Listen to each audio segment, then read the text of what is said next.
नमस्कार. मी डॉक्टर भूषण शानबाग. चरणहीनच्या या भागामध्ये तुमचं स्वागत आहे. असू दे.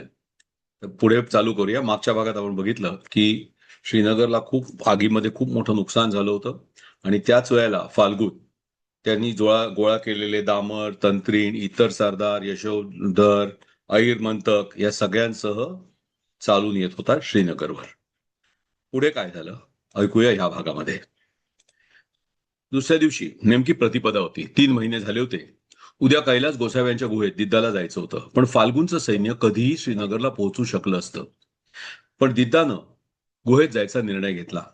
एरवी ती आणि वलगा दोघीच वर गुहेत जात, पण या वेळेला तिनं सुरक्षा म्हणून लहानग्या अभिमन्यूला सुद्धा बरोबर घेतलं होतं.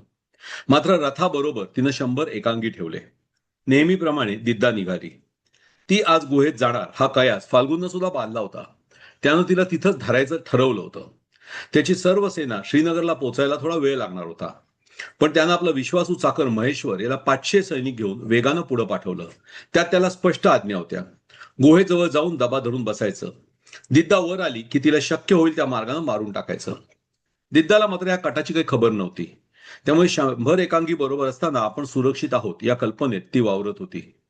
सर्व काही फाल्गुनच्या योजनेप्रमाणे झालं असतं, पण एका अनपेक्षित घटनेमुळे महेश्वरला थोडासा उशीर झाला. महेश्वर आपल्या माणसांना घेऊन श्रीनगरकडे निघाला, पण आपला घोड्याचा एक नाल थोडा सैल आहे हे त्याच्या लक्षात आलं नाही. वेगानं श्रीनगरच्या दिशेनं दौडत असताना सैल झालेला नाल दगडात अडकला आणि ठेचकावून घोडा खाली पडला. त्याबरोबर महेश्वर सुद्धा खाली फेकला गेला. बरोबरच्या माणसांनी ताबडतोब आपापल्या घोड्यांचे लगाम खेचले, पण महेश्वरला चांगलीच दुखापत झाली होती. पण त्याला पुढे जाणं भाग होतं. शेवटी एका माणसाला महेश्वरचा घोडा घेऊन माघारी पाठवलं आणि महेश्वर त्याचा घोडा घेऊन पुढे निघाला. पण या सर्व प्रकारात 2-3 घटका मोडल्याच. दौडत जाताना सुद्धा महेश्वरला त्रास होतच होता, त्यामुळे दौडीचा वेगही थोडा कमी झाला. इथे श्रीनगरमधून दिद्दा वलगा आणि अभिमन्यूला घेऊन निघाली. ती 100 एकांगींना घेऊन गुहेपाशी गेली. डोंगराच्या पायथ्याशी एकांगी थांबले. वलगात नेहमीप्रमाणे तिला उचलून घेऊन वर निघाली. अभिमन्यू बरोबर होताच. खबरदारी म्हणून वल्गानं एक तलवार बरोबर ठेवली होती. दिद्दाकडे एक कट्यार होती. जास्त हत्यारं घ्यायची म्हणजे वल्गाला तितकं जास्त ओझं उचलावं लागणार होतं, आणि गरज पडलीच तर डोंगराच्या पायथ्याशी असलेले एकांगी मदतीला येऊच शकत होते. तिघं गुहेपाशी पोचले. आधीच्या वेळची धुबीतली राख यावेळी सगळीकडे पसरलेली दिसत होती. जमिनीवर पडलेल्या राखेत जंगली श्वापदांच्या पावलांचे ठसे दिसत होते. वलगा, अभिकडे लक्ष ठेव. गुहेत कुठला तरी प्राणी आलेला दिसतोय.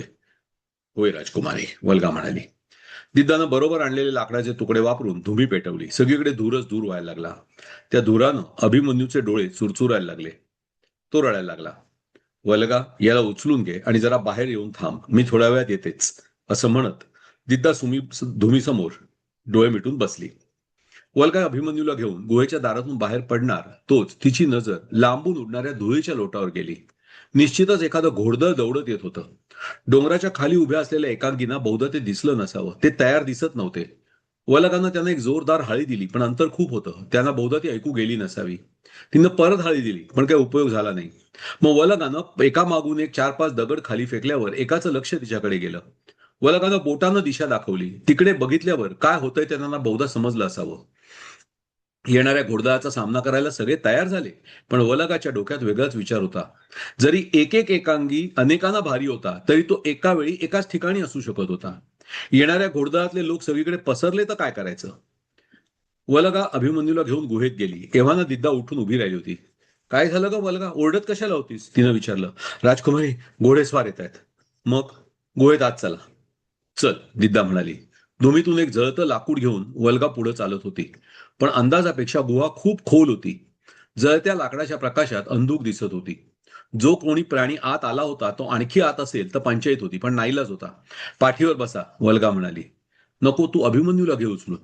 तुम्ही बसा, मी घेते त्याला सुद्धा. अगं, वाकून चालायला लागतं, दोघांचा भार कसा उचलशील. उचलीन, बसा तुम्ही. जितक्या लवकर आत जाता येईल तितकं जायला हवं. फक्त वर डोकं आपटत नाही इतकं बघायला लागेल. गुहेला पुढे एक वळण होतं. जवळ जायला लागल्यावर गुरगुर ऐकू आली. वल्गा, कुठला तरी हिंस्र प्राणी आत, दिद्दा म्हणाली. गुहेत थोडीशी रुंद जागा बघून वल्गानं दिद्दाला खाली ठेवलं. अभिमन्यूला तिच्या हातात देत वल्गा म्हणाली, यांना घेऊन बसा, मी बघते काय आहे ते. दिद्दा अभिमन्यूला घेऊन बाजूला बसली. एकीकडे तिला भीती वाटत होती. गरज पडली तरी ती पळू शकणार नव्हती. वल्लगाला मदत लागली तर ती करू शकणार नव्हती. हातातलं जळतं लाकूड पुढे धरून वल्गा आणखी आत जायला लागली. तिच्या दुसऱ्या हातात तलवार होती. वल्गा वळण पार करून गेल्यावर दिद्दा अगदी मिट्ट काळोखात राहिली. काहीही दिसत नव्हतं. त्या प्राण्याची गुरगुर सोडली तर काय ऐकू येत नव्हतं. एखादा साप विंचू असण्याची शक्यता नाकारता येत नव्हती. लहानगा अभिमन्यू घाबरला होता. त्याला उराशी धरून ती बसून राहिली. वल्गा आत जायला लागल्यावर आतली गुरगुर आणखीच वाढली. काय करावं वल्गाला कळेना. आतमधला प्राणी जर तो कोंडला गेला असेल तर तो हल्ला करण्याची शक्यता होती. ती 2 पावलं मागं आली. इतक्यात आतून काहीतरी खसफसल्याचा आवाज आला. तो प्राणी पळत होता. मग गुरगुर पूर्ण थांबली. आणखी एक ओळण होतं. वल्गा तशीच धिटाईनं पुढे गेली. काय झालं बघायला ती गेली. वळण पूर्ण केल्यावर तिच्या लक्षात आलं की तिथून गुहेतून बाहेर पडायला जागा होती. गुहेचं दुसरं तोंड उघडं होतं. पण एक माणूस जेमतेम कसा तरी निघू शकेल इतकं अरुंद होतं. वल्गानं समाधानाचा सुस्कारा सोडला. तो जो प्राणी होता तो बहुधा तिथून निसटून गेला होता. दिद्दा आणि अभिमन्यूला तिथून घेऊन जाणं सोपं नव्हतं. पण कशी तरी त्यांना घेऊन वल्गा त्या बाजूनं बाहेर पडली. डोंगराच्या माथ्यावर जाऊन तिनं बघितलं तर तिचा अंदाज खरा ठरला होता. एकांगी समोर येईल त्याच्याशी शौर्यानं लढत होते. पण 500 लोक सगळीकडे विखरून गुहेच्या दिशेनं जायला लागले होते. लवकरच याच्यातील काही लोक गुहेत शिरले. वल्गानं दिद्दा आणि अभिमन्यूला एका मोठ्या खडकाच्या खाली असलेल्या आडोशाच्या जागी बसवलं आणि ती गुहेच्या दुसऱ्या दरवाजाकडे जाऊन लपून बसली. तिथून कोणी बाहेर येण्याचा प्रयत्न केला असता तर खचितच वल्गाच्या तलवारीला बळी पडला असता. पण इतक्या आतपर्यंत जाण्याची तसदी कोणी घेतली नाही. गुहेत थोडी शोधाशोध करून लोक मग गुहेच्या आजूबाजूला पाहायला लागले. काळोख पडायला लागला होता. इतक्यात त्यांच्यापैकी कोणाला तरी गुहेबाहेर पडलेली बिबळ्याची विष्ठा दिसली. त्यानं महेश्वरला हळी दिली. "इथे बिबळ्या राहतोय." "काय म्हणतोस?" "हे बघा इथे बिबळ्याची विष्ठा पडलीय." काळोख व्हायला लागलाय. राजमाता तर दिसत नाही. खाली उतरूया. इथे असलीच तर बिबळ्या काही त्यांना परत जाऊ देणार नाही, महेश्वर म्हणाला. काळोख झाला तर माघारी जायला वाट सापडली नसती. सगळ्यांनाच ते पटलं. राजमाता गुहेत काही दिसत नव्हती. एवढं म्हटलं तर विषय संपला असता. उगीच बिबळ्याचं वास्तव्य आहे माहीत असताना कशाला जीव धोक्यात घालायचा. या विचारानं सगळेच परत जायला निघाले. ते परत गेल्याचं जरी समजलं तरी वल्गाला दिद्दा आणि अभिमन्यूला घेऊन परत खाली जायची काही सोय नव्हती. बऱ्याच वेळानंतर एकांगी त्यांना शोधत आलेले वल्गाला आढळले. त्यांच्या आधारानं तिघही खाली उतरले आणि सुखरूप परत श्रीनगरला जाऊन पोहोचले. नशिबानंच दिद्दाचा आणि अभिमन्यूचा जीव बचावला होता. राजमहालात परत आल्यावर दिद्दानं बंडाळी मोडून काढायचा निर्धार केला. तिनं आधी फाल्गुनच्या बाजूला कोण कोण आहे त्याचा आढावा घेतला. महिमान आणि पाताळ, सूर्यसेन दामर, यशोधर आणि उदयगुप्त हे त्यातले प्रमुख होते.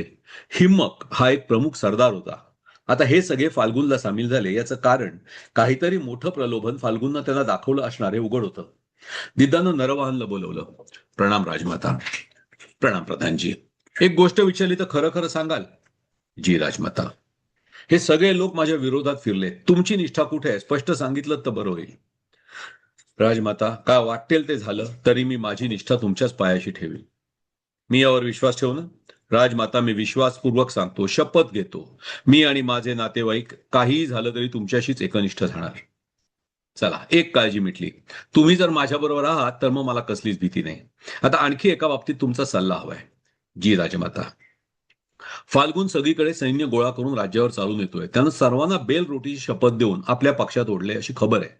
पण या सगळ्यांना असं काय हवंय ज्याच्यासाठी ते त्याच्याकडे जायला तयार झाले? तुम्हाला काय वाटतं?" नरवालनं क्षणभर विचार केला आणि मग तो म्हणाला, "राजमाता, राजमुकुट मिळत असल्याशिवाय कशाला कोण तयार होईल?" "हे एक झालं. पण राजमुकुट कोणाला तरी एकालाच मिळणार. इतरांचं काय? त्यांना कसलं प्रलोभन फाल्गुननं दाखवलं असेल?" बराच वेळ विचार करून नरवाल म्हणाला, "नाही लक्षात येत राजमाता." "मग सगळे त्याच्या पक्षात का गेलेत?" "कदाचित कदाचित प्रत्येकाला हेच सांगितलं असेल की तुला राजा करतो." "बरोबर आहे प्रधानजी. हेच मला वाटलं होतं. तुमच्याकडून खातरजमा झाली.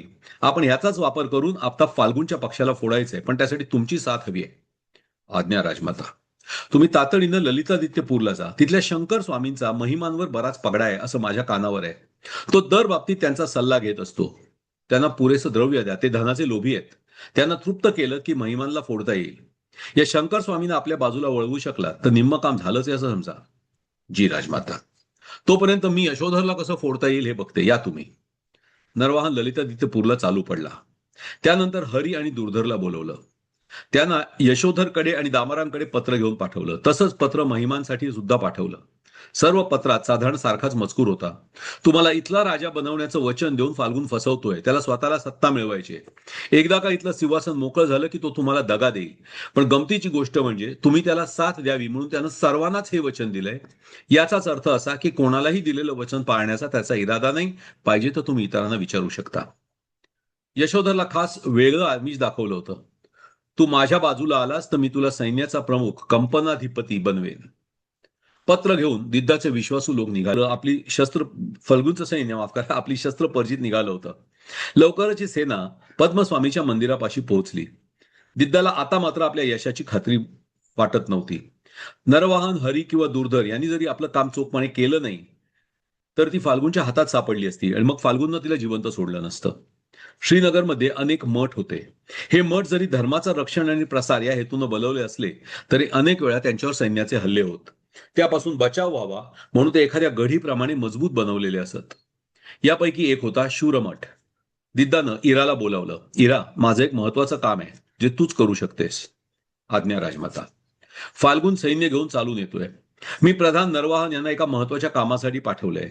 हरी आणि दुर्धर सुद्धा कामगिरीवर गेलेत पण त्यांच्याकडून अजून तरी काही खबर नाही. कदाचित तिथे राजमहालात सुद्धा लढाईचा प्रसंग येऊ शकतो. तू अभिमन्यूला घेऊन शूरमठात जा. तिथे तुमची राहायची सोय होईल. कदाचित काही दिवस सुद्धा राहावं लागेल. तो तुझ्या बरोबर न घाबरता राहील. इतर कोणाबरोबर राहणार नाही. याची तू काळजी घे. मी तुझ्याबरोबर 25 एकांगी देते. तिथे जाऊन आश्रय घे. इथलं सगळं निपटलं की मी जेव्हा यायचा निरोप पाठवीन तेव्हाच ये. इरा अभिमन्यूला घेऊन निघून गेली. पद्मस्वामी मंदिराजवळ फाल्गुनच्या सेनेचा तळ पडला होता. महिमांच्या हातात पत्र मिळालं पण त्याला खरं वाटेना. यशोधरची सेना अजून येऊन मिळाली नव्हती. ती 2 दिवसात आली की दिद्दावर हल्ला व्हायचा होता. तो येण्यापूर्वी शंकर स्वामींचा सल्ला घ्यावा असा महिमांना विचार केला. तो तातडीनं शंकर स्वामींना जाऊन भेटला. शंकर स्वामींनी दिद्दानं पाठवलेला खलिता बघितला. ते म्हणाले, महिमांजी, तुम्ही इतरांना विचारून का नाही खात्री करून घेत? जर या खलितात लिहिलेलं सत्य असेल तर फाल्गुन तुमचा वापर करून घेतोय हे स्पष्ट आहे. इतर कोणाला हेच वचन दिलं असेल तर फाल्गुनवर विश्वास न ठेवता त्याची साथ सोडणं उत्तम ठरेल. महिमान निघाला. गुपचूप जाऊन दामर प्रमुख सूर्यसेनाला भेटला. प्रणाम सूर्यसेनजी. अहो महिमानजी, प्रणाम प्रणाम, या या या. सूर्यसेनानं त्यांचं स्वागत केलं. कसं काय येणं केलं? महिमान त्यांच्याशी गप्पा लागला. सूर्यसेनजी, मला एक गोष्ट जाणून घ्यायची उत्सुकता होती की तुम्ही जमीनदार, तुम्ही कसे काय या लढाईमध्ये सामील झालात? काय महिमांजी, आपला लाभ होत असेल तर कोणी कशी संधी सोडेल? तेच विचारतोय मी. फाल्गुननं तुम्हाला काय लाभ होणार असं सांगितलं? सूर्यसेन सरळ उत्तर देण्यातला नव्हता. शेवटी महिमानं त्याला सरळ विचारलं. सूर्यसेनजी, मी सरळ विचारतो, सरळ उत्तर द्या, कारण माझ्याकडे जी माहिती मिळाली त्याची शहानिशा मला करून घ्यायची आहे. विचार. मला फाल्गुननं राज्यावर बसवायचं कबूल केलं म्हणून मी त्याच्या बरोबर आलो. पण मला अशी माहिती मिळाली की त्यांनी असंच आश्वासन इतरांना पण दिलंय. जर तुम्हाला त्यांनी हेच सांगितलं असेल तर हा त्याचा सत्ता मिळवायचा डाव आहे. तो आपल्या तोंडाला नंतर पानं पुसणार. त्यामुळे खरोखर त्यानं तुम्हाला काय लाभ द्यायचं कबूल केलंय हे सांगितलं तर बरं होईल. सूर्यसेनचा चेहरा पडला. तो म्हणाला, महिमांजी, तुमची खबर खरी आहे. त्यानं मला सुद्धा राज्य द्यायचं कबूल केलं म्हणून मी त्याच्या साथीला आलो. ठीक आहे, म्हणजे फाल्गुन आपल्या दोघांना फसवतोय निश्चित. होय महिमांजी, असंच दिसतंय. मग मला अशा खोटाळ्याला साथ द्यायची नाही. मी आणि पाता इथून निघून जातोय. मला वाटतं मी सुद्धा दामर सेना घेऊन निघून गेलेलं उत्तम. उगीच आपल्या सेनेची नासाडी करून ह्याला राज्यावर बसवण्यात काय अर्थ आहे? लवकरच दोन्ही सेनाच्या तुकड्या फाल्गुनच्या सेनेला सोडून निघून गेल्या. फाल्गुनची सेना फुटायला सुरुवात झाली. महिमान फुटून गेला म्हणजे पाताळ सुद्धा गेला. यशोधर आता नुसता सरदार न राहता त्याला कंपनाधिपती म्हणून बढती मिळणार होती. तो सुद्धा दिद्दाला जाऊन मिळाला. दामरांना फाल्गुनची लबाडी कळाल्यामुळे ते सुद्धा फाल्गुनपासून दूर झाले आणि शेवटी फाल्गुनच्या सहाय्याला कोणीच उरलं नाही. दिद्दाचा डाव यशस्वी झाला होता. फाल्गुनची केवळ बलवान सेनाच त्याची साथ सोडून गेली नव्हती, तर त्याच्या कृतीमुळे इतरांचा त्याच्यावरचा विश्वास सुद्धा उडाला होता. पुन्हा असा काही प्रयत्न करणं आता शक्य होणार नव्हतं. एकटा पडलेला फाल्गुन स्वतःचा जीव बचावून पळून गेला. फाल्गुनचं बंड मोडून काढल्यावर दिद्दानं आधी स्वतःचं राज्य बळकट करायला सुरुवात केली. सूर्यसेन दामर आपल्या महत्वाकांक्षांना मुरड घालून परत जमीनदारी बघू लागला होता. यशोधरला दिद्दानं बढती देऊन कंपनाधिपती केलं. महिमान आणि पाता यांच्याशी तात्पुरतं तरी सख्य करायची गरज होती. फाल्गुनचा पुलता बंदोबस्त होईपर्यंत तिला इतर कोणाशी झगडा नको होता. पण फाल्गुनचा आता धीर खचला होता. त्यानं आपला पुत्र कर्दमराज याला बोलवलं. कर्दमराज आल्यावर फाल्गुन त्याला म्हणाला, कर्दम, मला आता आयुष्याचा वीट आलाय. मुलगी चित्रलेखा सती गेली. जावई क्षेमराज सुद्धा राहिला नाही. राजमाता दिद्दाच्या दरबारात मला काहीच स्थान राहणार नाही. त्यामुळे मी आता राजकारणातून निवृत्त व्हायचा विचार करतोय. पिताजी, तुम्ही निवृत्तीची भाषा करताय, आश्चर्य आहे, कर्दम म्हणाला. अजून काही वर्ष तरी तुम्ही नक्कीच राजकारण करू शकाल. एकदा प्रयत्न फसला, तुम्ही पुन्हा एकदा राजमाता दिद्दाचं राज्य उलथून टाकायचा प्रयत्न कराल असं मला वाटलं होतं. कर्दम, आता त्याची काही शक्यता राहिली असं मला वाटत नाही. महिमान पाता, यशोधर, उदयगुप्त, सूर्यसेन दामर कोणाच्याही मनात माझ्याबद्दल विश्वास राहिला नाही. एकट्याच्या बळावर ही सत्ता उलथून टाकणं शक्य नाहीये. त्यातून एकांगींची संख्या वाढतीये, ते राजमातेशी एकनिष्ठ आहेत. या सर्व गोष्टी लक्षात घेता मला आता काही आशा दिसत नाही. आता तुमचा काय विचार आहे, कर्दमनं विचारलं. कर्दम, मी खूप वर्ष राजदरबारात काम केलं. महाराज यशस्कर यांच्या राजवटीत मी मंत्री होतो. महाराज संग्रामदेव यांच्या दरबारातही मला तोच मान होता. महाराज पर्वगुप्त यांनी मला प्रधानपद दिलं. महाराज क्षेमगुप्त यांच्या राज्यात सुद्धा मी प्रधान होतो. पुऱ्या 4 राजवटीत मी काम केलं. पण या राजवटीत मात्र मला आता मान नाही. जिथे फुलं वेचली तिथे गोवऱ्या मला वेचायच्या नाहीत. त्यामुळं आता सक्रिय राजकारणातून मी निवृत्त व्हायचा विचार करतोय. निवृत्त होऊन काय करणार तुम्ही? कर्दम, श्रीनगरमध्ये मी राहणार नाही हे नक्की. आयुष्याचा उर्वरित काळ शांतपणे घालवावा असा मी विचार करतोय.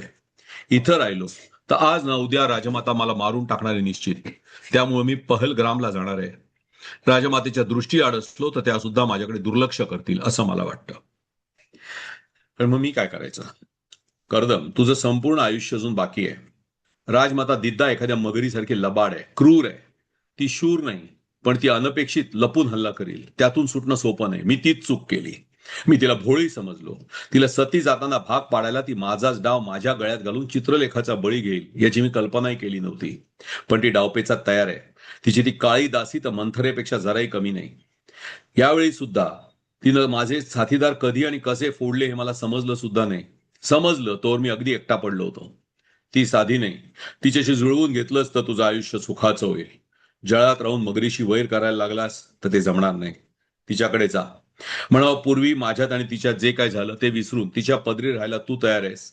मी शस्त्र संन्यास घेऊन निघून गेलोय हे सुद्धा तिला सांग. तिला म्हणावं, मला आता राजकारणाचा उबग आलाय. कसल्याच पदावर राहायची माझी इच्छा नाही. तिच्या राजकारणात मी ढवळाढवळ करणार नाही. तिनं मला त्रास देऊ नये. हे सांगितलंस की माझ्या मते ती तुला पदरी ठेवून घे. आणि चित्रलेखाच्या मृत्यूचं काय? कर्दम, चित्रलेखाच्या मृत्यूला ती स्वतः कारणीभूत आहे. तुला माहीत नसेल म्हणून मी सांगतो. तिनं राजमातेच्या खुनाचा, तिला विष द्यायचा प्रयत्न केला होता. चोख व्यवस्था केली होती. त्या काळ्या दासीच्या चाणाक्षपणामुळे राजमाता तेव्हा वाचली. पण हा प्रयत्न चित्रलेखानं केला हे तिला माहीत होतं. तिला संधी मिळताच तिनं बदला घेतला. त्यामुळे आता ते सर्व विसरून जा. चित्रलेखाला मध्ये आणशील तर राजमाता कदाचित तुलाही गोत्यात आणील. आणि मग ती तुझ्या मृत्यूशिवाय कशावर थांबणार नाही. त्यापेक्षा मी सांगतोय ते ऐक. ठीक आहे पिताजी, कर्दम म्हणाला. जा. कन्येचं दुःख माझ्या मनात आहे. पुत्राचं दुःख मनवायची वेळ आणू नकोस. तिच्याशी गोडीनं राहिलास तर त्यातच तुझं भलं आहे. मी उद्याच पहलग्रामला जायला निघतोय. अगदीच आवश्यकता असल्याशिवाय माझ्या संपर्कात राहू नकोस, नाहीतर त्याचंच भांडवल केलं जाऊ शकेल. त्याला प्रणाम करून कर्दम राज तिथून निघून गेला. दुसऱ्या दिवशी सकाळी तो दिद्दाला भेटायला राजदरबारात गेला. तो आल्याची वर्दी येताच दिद्दाला थोडं आश्चर्यच वाटलं, तरी तिनं त्याला भेटण्याची अनुमती दिली. प्रणाम राजमाता. कर्दमराजने येऊन अभिवादन केलं. प्रणाम. बोला, कशासाठी भेटायचं होतं आम्हाला? राजमाता, काल मी माझ्या पिताजींशी बोललो. ते आता विरक्त झालेत. त्यांना कसल्याही पदाचा आता मोह उरलेला नाही. त्यांनी शस्त्र संन्यास घेतलाय. त्यांनी मला पूर्वीचं सारं काय विसरून तुमच्या पदरी राहण्याचा सल्ला दिला. त्यानुसार मी तुम्हाला भेटायला आलोय. आणि फाल्गुनजी कुठे आहेत? त्यांना उरलेलं आयुष्य शांतपणे व्यतीत करायचंय. ते यापुढे तुम्हाला कसल्याही प्रकारची तोशीच देणार नाहीत. तुम्ही त्यांना शांतपणे जगू द्यावं अशी त्यांची इच्छा आहे. त्यासाठी त्यांनी श्रीनगरमधून आजच प्रस्थान केलंय. ते नेमके कुठे जात आहेत हे त्यांनी सांगितलं नाही. दिद्दानं क्षणभर विचार केला. मग ती म्हणाली, ठीक आहे, फाल्गुनजीच्या इच्छेनुसार मी त्यांच्या वाटेला जाणार नाही. त्यांनी सुद्धा राज्यात ढवळाढवळ करू नये.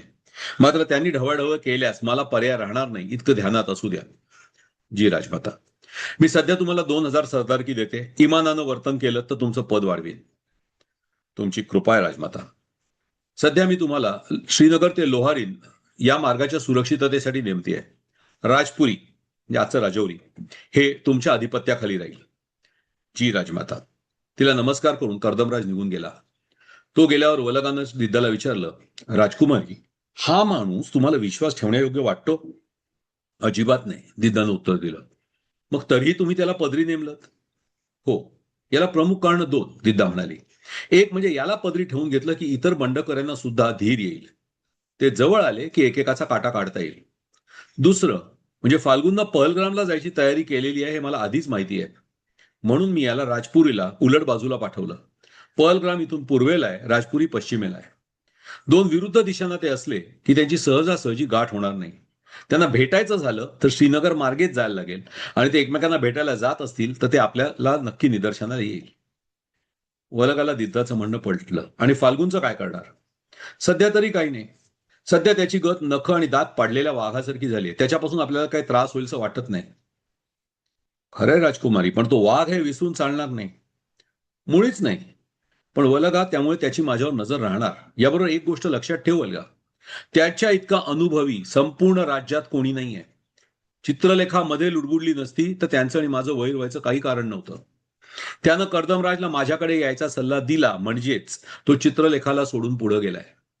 उद्या अगदीच गरज लागली तर त्याचा सल्ला अजूनही मोलाचा ठरू शकतो. फाल्गुनचा सल्ला घेणार? वलगानं विचारलं.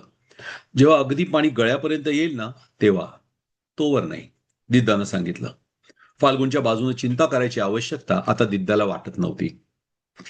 हा भाग इथेच थांबूया. पुढच्या भागात ऐकत राहूया चरणहीन. भेटू पुढच्या भागात. धन्यवाद.